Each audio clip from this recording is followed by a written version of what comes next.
농촌진흥청 조용빈입니다. 오전에 기조 강연 또 스마트팜 관련 토론 정말 이렇게 많은 도움이 되었습니다. 이어서 저희 농촌진흥청 준비한 디지털 농업 정책 방향과 AI 기술의 적용에 관해서 약 한 20분 정도 간략하게 말씀드리도록 하겠습니다. 목차는 디지털 농업 비전과 목표, 디지털 농업 주요 성과 이런 순으로 말씀드리겠습니다. 우선 4차 산업혁명 시대 농업하면 다른 분야도 있지만 우선은 ICT 기술을 농업 제조에 적용한다는 것이 가장 큰 특징인 것 같습니다. 제조에 적용을 해서 생산성을 올리는 것인데 이미 세계 농업 선진국도 그런 방향으로 디지털 전환 중이고 우리나라도 늦었지만 시작을 하고 있습니다. 이런 와중에 우리 농업의 현안을 보면 우선 이상기후로 인해서 농업 피해가 계속 증가하고 있고, 두 번째는 인구 감소, 특히 농촌 지역의 청년 인구 부족으로 농촌 소멸, 이어서 지역 소멸 얘기까지 나오고 있습니다. 세 번째는 우리가 코로나19로 느꼈듯이 백신 공급의 자국 우선주의, 이게 식량으로 이렇게 연결되면서 각국은 식량 안보에 대해서도 굉장히 우려가 증가하고 있습니다. 이러한 농업의 현안을 해결하기 위해서 우선 빅데이터와 AI가 중요한 대안으로 이렇게 부상되고 있습니다. 우선 농업 데이터를 활용한 새로운 가치 창출 사례를 보면 앞에서도 여러 사람들이 언급이 있었으니만은 아주 간단하게 말씀드리겠습니다. 미국의 다국적 기업 바이엘 같은 경우는 인공위성의 데이터와 토양 데이터, 다시 말하면 기상과 토양 데이터를 이용해서 농민들에게 종자를 추천하고 비료를 추천해서 비즈니스를 이렇게 수행하고 있고, 네덜란드 레츠그로우 같은 경우는 시설원의 작물에 대해서 생장 시뮬레이션을 적용해서 생산량과 그 다음에 컨설팅을 통해서 예측과 컨설팅을 통해서 비즈니스를 수행하고 있습니다. 축산의 분야는 중국 같은 경우에 ICT를 농업에 적용해서 생산성을 향상시키고 다른 비용들을 절감한 사례가 있습니다. 그런 반면 이제 우리나라를 보면 우리는 스마트팜을 2014년부터 본격적으로 보급을 했습니다. 농민들이 생각하는 이제 스마트팜 하면 편리성, 즉 원격지에서 온실을 모니터하고 제어하는 편리성에 대해서는 굉장히 만족하는데, 데이터를 활용해서 생산성을 높여가지고 소득을 올리는 부분에서는 아직 좀 반신반의하고 있습니다. 그래서 정부에서는 농식품부, 농촌진흥청, 농조원이 중심이 돼서 스마트팜 우수 농가의 데이터를 수집해서 생육 단계별로 환경관리, 다시 말하면 지상부의 온도, 습도, 근권부의 20pH, 물 공급량, 이와 같이 생육 단계별로 최적의 환경 설정을 모델을 만들어서 토마토, 파프리카, 딸기 시범 서비스를 이렇게 적용하고 있고, 실제로 저희들이 안주의 토마토 농가에 적용을 해보니까 실제로 매출이 1억 원의 증가하는 사례도 발견했습니다. 그런데 이런 시설 농업의 장점이 많지만 또 단점은 투자 비용이 이렇게 너무 높다는 얘기가 앞에서도 많이 있었습니다. 그래서 진입 장벽이 높아서 이런 디지털 기술을 중소농가에게도 혜택을 줄 수 있는 방향으로 시설 중심의 스마트팜을 노지 또 축산으로 확대하자. 그래서 희망하는 모든 농업인이 AI 서비스를 이렇게 받도록 하자는 게 저희 진흥청이 마련한 디지털 농업의 기본 계획과 전략이 되겠습니다.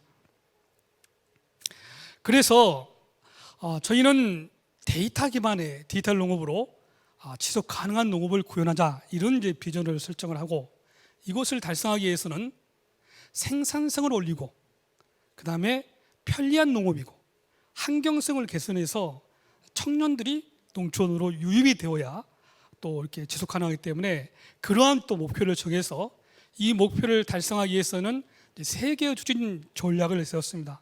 하나는 데이터를 수집 체계를 갖추는 데이터 생태계를 구축하는 것이고, 두 번째는 생산 분야의 디지털을 혁신하는 것이고, 세 번째는 이러한 디지털 기술로 정부의 정책도 지원하자. 이렇게 해서 세 가지의 추진 전략과 10가지의 추진 과제를 세우게 되었습니다.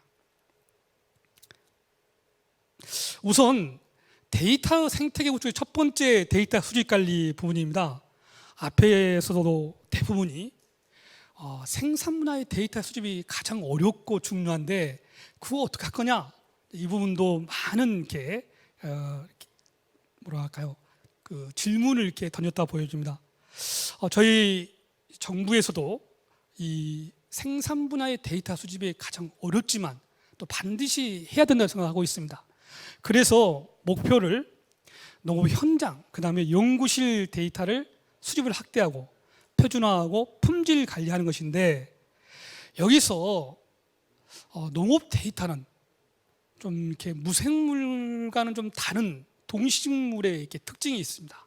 다시 말하면 계절별로 다르고 또 지역별로 다르고 품종별로 달라서 이런 다양한 요인이 있기 때문에 사실 기업이 초기에 이런 농업 동식물 데이터를 완벽하게 구축하기에는 너무 많은 비용이 들기 때문에 정부가 초기에 마중물 역할이 이렇게 필요하다. 이게 중요한 부분이 되겠습니다.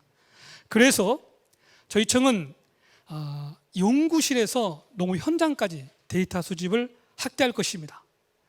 연구실이라면 저희가 저희 청에 250개 정도의 연구실이 있는데, 이것을 디지털화해서 연구 과정의 데이터를 저희들이 자동으로 수집 저장하는 부분입니다. 농업 현장 부분입니다.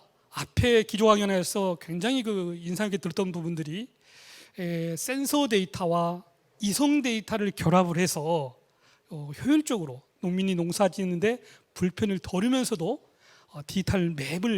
데이터 맵을 만드는 부분들을 두 번째 연사님께서 이렇게 말씀도 해주셨는데, 저희들도 농업 현장 데이터를 효과적으로 수집하는 게 중요합니다. 뒤에서 말씀드리겠지만 어제 우리나라에서 그 누리호 발사가 있었는데 굉장히 큰 의미가 있는 부분입니다. 관련해서 저희 정부에서도 그 농업 전용 위성을, 그러니까 농림위성 전용을 25년 2월에 이렇게 쏘아 올릴 계획으로 있습니다. 저희 농업 전용 위성이 888km 이렇게 상공에 이렇게 쏘아지는데, 무게는 누리호는 이제 1톤이었지만 저희 것은 한 0.5톤, 한 500kg 정도 됩니다. 이게 한반도 상공을 이렇게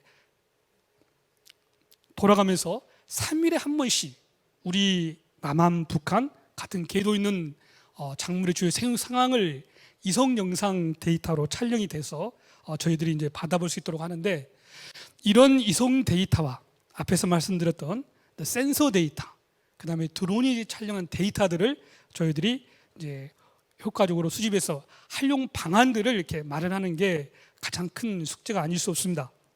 두 번째는 데이터 표준입니다.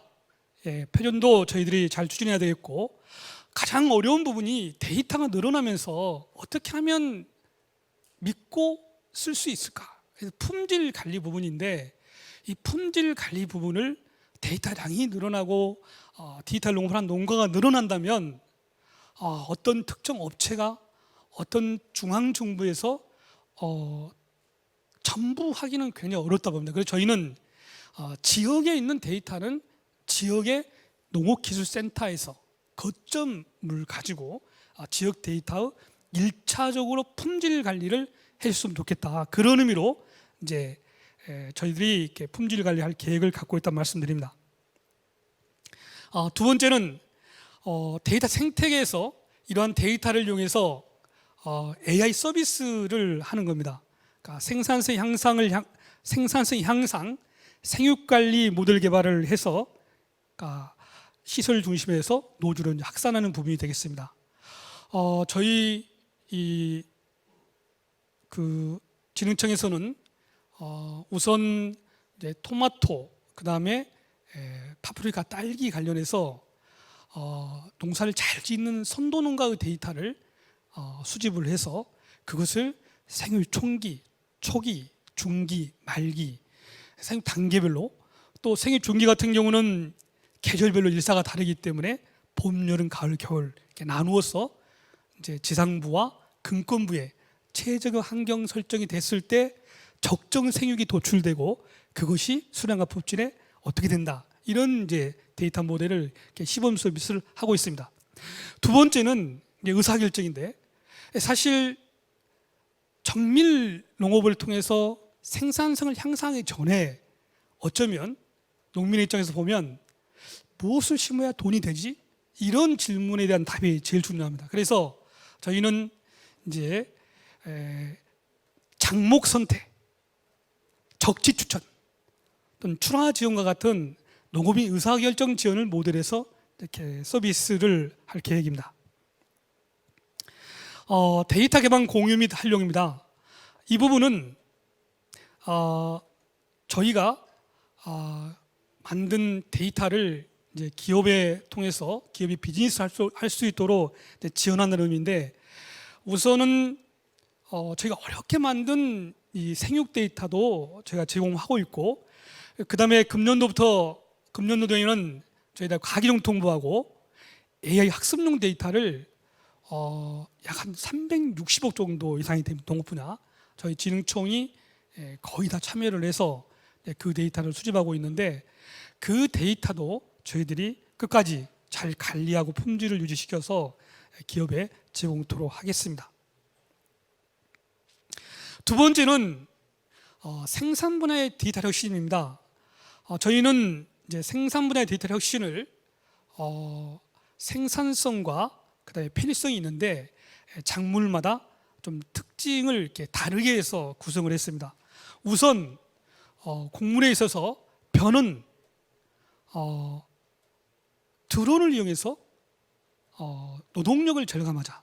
드론을 통해서 파종을 하고 그 다음에 시비를 하고 방제를 하는 건데, 현재 우리나라의 드론 시장을 보면, 특히 이제 상업용으로 보면 농업용 드론이 전체에서 한 56%를 차지합니다. 그러니까 농업용 드론 시장이 전체 영상 촬영이나 다른 용도보다 크다는 얘기죠. 농업용 드론 시장 안에서는 현재 방제를 하는 부분이 약 한 90% 정도 이렇게 사용을 해서 드론 부분도 방제 중심에서, 특히 변홍 중심에서 이제 다른 용도로 확산하는 기술들이 더 개발되어져야 할 것입니다. 그 다음에 두 번째는 밀인데, 밀은 우리 국민이 하루 3끼 중에 한 끼를 이렇게 밀 가공식품을 이렇게 먹는 정도인데, 사실 자급률은 1%에 이렇게 지나지 않습니다. 정부에서는 지난해 대통령께서 2030년까지 밀 자급률을 10%까지 올리겠다는 원대한 계획을 이렇게 발표가 됐는데, 여기에 디지털 기술을 적용해서 어떻게 하면 단위 면적당 품질과 수량을 높이는 게 핵심이라고 볼 수 있습니다.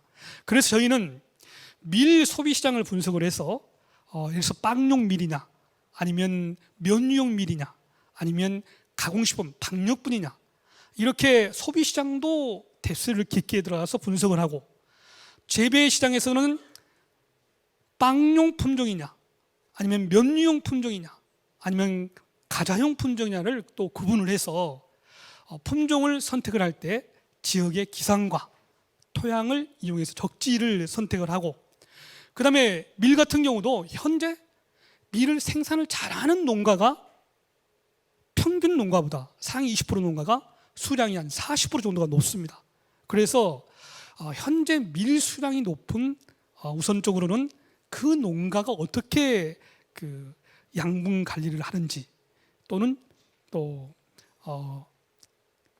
기술을 이렇게 활용하는지를 저희들이 데이터화해서 우선 활용을 하고, 또 저희 연구 데이터로 백업을 해서 밀 생산성 수량을, 품질을 이렇게 높이는 게 일단 저희들의 이렇게 전략입니다. 참고로 금년도의 밀 이렇게 수량을 보면 작년도에 비해서 2월달, 그러니까 유묘기 때, 2월달 유수기 때 금년이 저온이 없었습니다. 그 다음에 4월달 이렇게 출수기 때 금년이 매우 적절한 강우였어요, 전년도에 비해서. 그래서 그 전년도 밀 수량은 400kg이 안 되는데 금년도는 520kg가 나올 정도로 밀 수량이 상당히 이렇게 높아졌습니다. 그래서 경우에 따라서는 봄철에 가뭄이 심할 때는 저희가 밀을 재배하고 있는 논에, 밭에 저수질이 있는 물을 제공을 할 방안도 이렇게 고려해야 할 필요가 있습니다. 두 번째는 이제 온해작물 수급 안정 또 품질 향상 기술입니다. 온해작물 포인트는 저희들이 뭐 수량 증대보다는 수급을 지원하고 품질을 이렇게 향상하는 데 뒀습니다.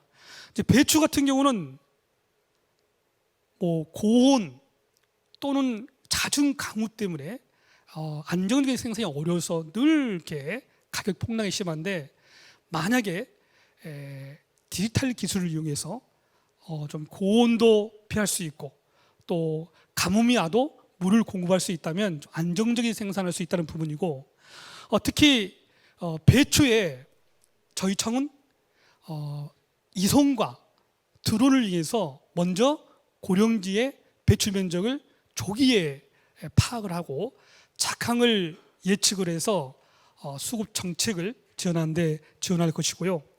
이제 사과 같은 경우는 기상이변으로 인해서 사실 점점 재배 적지가 북상하고 있습니다.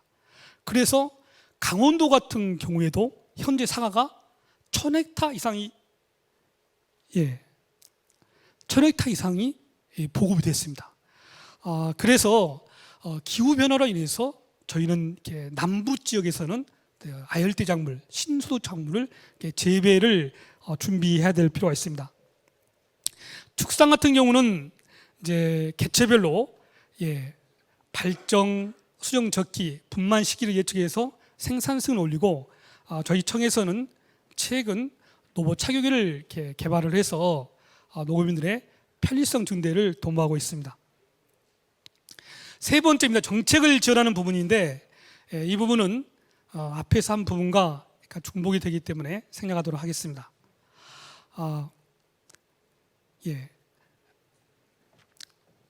데이터 시간이 없기 때문에 마무리로 하나만 더 말씀드리고 하겠습니다. 그럼 디지털 농업 추진 체계를 어떻게 할 거냐? 저희 지능청 또는 정부에서는 이와 같이 생각을 하고 있습니다. 초기에 디지털 농업에 데이터를 구축하는 일은 기업이 좀 어렵기 때문에 정부가 데이터를 기본으로 구축하고 기본 모델을 만들면, 여기서 기본 모델이라면 데이터 모델을 말하는데 생산 단계별로 기본적인 환경 관리를 얘기합니다.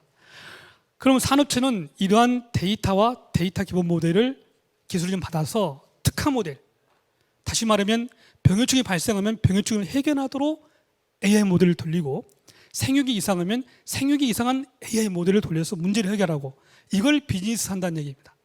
그 다음에 다시 기본 모델을 돌아오고, 그래서 이렇게 하면 이 기본 모델이 농민에 적용되어지면, 특화 모델이 농민에 적용되어지면 농민은 생산성이 올라가면서 더 좋은 데이터가 마련되어지고, 그것을 정부는 데이터를 다시 구축을 해서 다시 기본 모델을 업데이트해서 산업체에 제공하는, 정부, 산업체, 농업인이 데이터 선순환 체계를 갖는 그런 구조가 되었으면 좋겠고, 이때 반드시 해줘야 될 부분이 선도 농가, 그러니까 우수 농가는 R&D의 여러 기술들을 본인들이 교육을 받고 컨설팅을 받아서 본인의 창의력을 결합한 굉장히 좋은 현장 데이터입니다.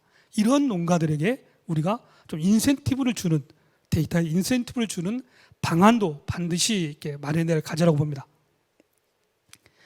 예, 마지막입니다.